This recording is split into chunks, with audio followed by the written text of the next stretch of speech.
still in bed. The sun is shining, one of these amazing days that we've been having so many of lately. And as it's early, I thought I would do one of my friend's yoga classes. She's just finishing her teacher training, and over Zoom, I've been her pupil so she can get the hours in. So I'm going to start my day here and do a practice with her. I finished that now. It's a really gentle yoga class. It's not about power yoga, proving how flexible you are. It's not about getting overly hot and sweaty. It's just about kind of recentering yourself, stretching yourself out, ready for the day. I'm finding it really beneficial and a really lovely, gentle way to start the day. It's breakfast time and my son Noah is cooking pancakes. He has these ones which are egg-free and dairy-free because Noah can't eat those. Squeaky bean. Squeaky bean, that's right. So Noah, do you want to show us how we cook the pancakes? So we leave them on the pan, we check, and then we leave, and then you flip it. And what are you going to have with it? Strawberries and my bonsai chocolate spread. Bonsai chocolate spread, which again is a really good dupe for Nutella because it almost tastes exactly the same, and it's completely vegan as well. So this is a big hit in our house. So I'm dressed now. I am wearing this. It is from Bash, bought from Katie and Joe. I wear a lot of dresses in the summer. I love just putting on one item of clothing, and this one is a winner because it's got this kind of, it's waisted but it's elasticated, so it's super comfy, lots of room, in this really pretty 2 layers of fabric. I would probably wear this with white trainers on the school run or walking the dog or anything, but I would actually also wear it with kind of wedges and a really nice evening bag for dinner on holiday or just going out in London if we ever do that again.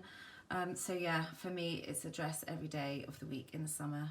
The kids are logged into virtual lessons now, and they're pretty self-sufficient on them, so it gives me the opportunity to get lots of work done, which is a bit of a lifesaver.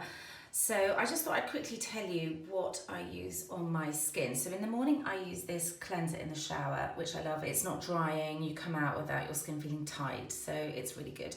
This is a body oil, and if you love rosemary, this is really, really strong and intense.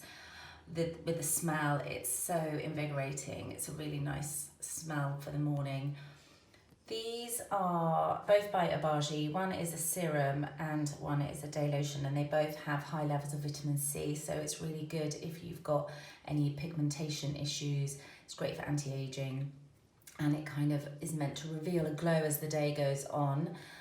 Then in the evening, I cleanse with this by Rosalina. It's a balm, and you rub it in and it kind of melts into your skin. It's lovely. And this behind is a little magic mushroom, they call it, and it's a lovely stone which you can use in certain movements to sort of massage your face. So it's a real kind of self-care moment. Then you remove it with the hot cloth. Then I put on another Abaji product. This is retinol. After that, I put on my Rosalina oil, which again, I massage in, and they have lots of different ones. I like that one, it's Rock and Rose. And then I finish with Revitalash, which I started using a month ago, and I have noticed a really big difference. So that is my skincare. I'm now at my desk. The kids are Zooming in their lessons. So the first thing I do is check the calendar just to see that nothing's changed before I start working on my stories. So I then go into the email, just look at what's come in, check their story that's going to run that day. I pretty much always have breakfast at my desk because with lockdown, kids' school timetables, there just doesn't really seem to be time to sit and have a proper breakfast. And then I also once a month just go through all the interiors magazines just to see how they're covering the trends that we're also covering, which interior designers they're talking to. And I look a lot at Instagram as well. So my mornings tend to be a combination of writing the features that we've got coming up and researching for future features along the way as well. It's now lunchtime and we are going to make some sushi bowls from Donna Hayes' Weeklight book, which I'm really enjoying at the moment. And she's been on the podcast and we are a great fan of hers. So this is what we're going to try and replicate. Here's her recipe, and we've got all our ingredients now. So I've got my daughter helping me, and we'll see how we go. I'm a big believer in shortcuts and store cupboard essentials, and one of the things I really love is this rice that you put in the microwave. So the recipe asks for cooked brown rice, and I'm going to use this rice. Obviously, because it's not actually a sushi roll, it's a bowl, you've got more choice in the kind of rice that you can use. So we're making the dressing while the rice is in the microwave, and this is 1/4 cup of mirin, followed by the wasabi paste. Bella's done the dressing, that's ready, and it's now time to shred the nori. I don't really have a proper seaweed shredding item, so I'm just going to make do with a knife. I've actually layered 2 sheets of seaweed here, so I am cutting it into ribbons, which I'm sure will all break and fall apart, but I will attempt to replicate Donna's lovely styling on the food. All the ingredients here are laid out, and I've built the first bowl. It was very easy. I'm very happy with it. I think it looks really, really delicious, super fresh. Instead of tuna, which she used, I've substituted that with smoked salmon because everybody likes it, and I didn't really fancy doing raw fish during lockdown. So here it is, and we're gonna have lunch now. The kids have finished school for the day. They finished their lessons, so they've gone to the common to stretch their legs, get some fresh air, and I think I heard the ice cream van, so I suspect that's where they've really gone. But while they're out, I thought I would just show you some of the things that we featured recently on the site that I've called in, because I thought you'd enjoy seeing them up close. Sometimes when we feature something just as a product, it's really hard to get the idea of the texture and a bit more about what it is. So I'm going to show you some tableware. First of all, these candlesticks, these are from Izzy Granger, and they, I think, are so beautiful. They're actually really, really tall. These candles that are in them are from the edition 94. I know Charlotte Collins is a big fan of them as well. I just love pink and green. I absolutely adore it together. And these, in the light, they've got this kind of iridescent coating, I think, on the glass, so they catch the light. They are really, really tall, but they're kind of a bit tougher than they look. So I just think they're gorgeous. And then this tablecloth is from Sarah Kay, hand printed, just that lovely kind of pinky coral with little white veins of the leaves. And then it also has a really nice chunky border. I'll show you there. The table mats are from Rebecca Udall, and she does this kind of coated linen. So I just again want to show you up close. It's got like a waxiness on the top. So if you spill on it, it's not gonna stain. And then these napkins, again, lots of different colorways. So there's this style which is more round, and then over here, she does another one that's kind of more square, and matching coasters. So you can kind of mix and match everything that she has. There's also these napkins, which have a little embroidery on. They're Sarah Kay, the same as the tablecloth. So actually, even if you didn't have these, you could just have this set without a placemat at all.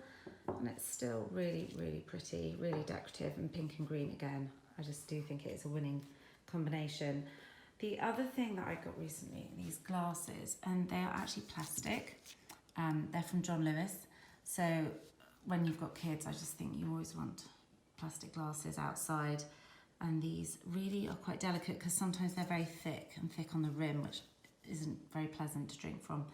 But these are great. And then finally, I love these glasses. These are from Pulchra, and they're very tough and strong. They're really quite chunky, but yet so pretty. So these are just some of the things that have been catching our eye and that I wanted to share with you. I'm getting ready to cook dinner now, and I thought it would be a good time to show you my Thermomix, which is this kind of space age looking machine. Now, what I'm going to cook today and show you how to make is a chicken and chorizo pie using this. So you go to recipes and then you look up my recipes, and I've bookmarked the recipe, but on there are thousands and thousands of recipes. So I'm going to try and make this. Once you've decided what you want to cook, you press start cooking, and it gives you kind of the idiot's guide to cooking, really. So I've got my ingredients out, and I am now going to start putting it into this magical jug. It really is this easy. Place 2 garlic cloves, in they go. Add 300 grams of leeks, chopped up a bit, some olive oil, and then it will weigh it as I pour. So if you watch that number, it just picks up how much I need. So that's great. And this is where the magic happens. You just turn the dial to there.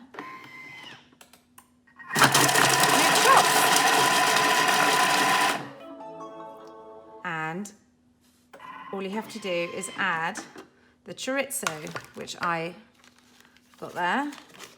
Put that back on. And again, you just follow that. And this time it's actually going to turn it. It's going to cook it for 3 minutes. The little bell sounded, so I now know that that is done. The next thing to add is the passata. 2 tablespoons of tomato puree. Then we've got 1 teaspoon of paprika, 1 teaspoon of dried herbs, a teaspoon of sea salt, and then 1/4 teaspoon of ground black pepper. I've added the chicken, and this time we're going to leave it for 10 minutes for the chicken to cook. The chicken is now cooked, so I can take off the lid, and we're pouring this in on top of the spinach, which will then kind of wilt under the heat of this. It all goes in to the prepared dish, and then you kind of fold your overhanging phyllo pastry over the top, spraying with lots of oil. One last tip, I always put my pies on a baking tray, because in my experience they quite often will leak, which doesn't really bother me. I don't think it matters, but it just means your oven doesn't get covered in all the filling of the pie. The pie is out the oven, and I have to say I'm really pleased with that. I think it looks delicious, golden brown and lovely. So I'm looking forward to cutting into that and having it with some kale and broccoli. Now is the moment. I end up using a cake slice, funnily enough, for these sorts of things. It just feels like the right implement. So just a bit stuck there. Got to be a bit careful on that side. We lift it off, and there it is. Pretty pleased with that. It's the end of a busy day. I'm going to go to bed now.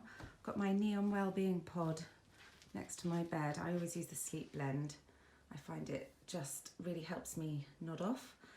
And I have got a Kindle there. I'm going to start reading my new book club book, which is called Less by Andrew Sean Greer. So I'm going to curl up in here and hopefully get a good night's sleep. Thanks so much for joining me today.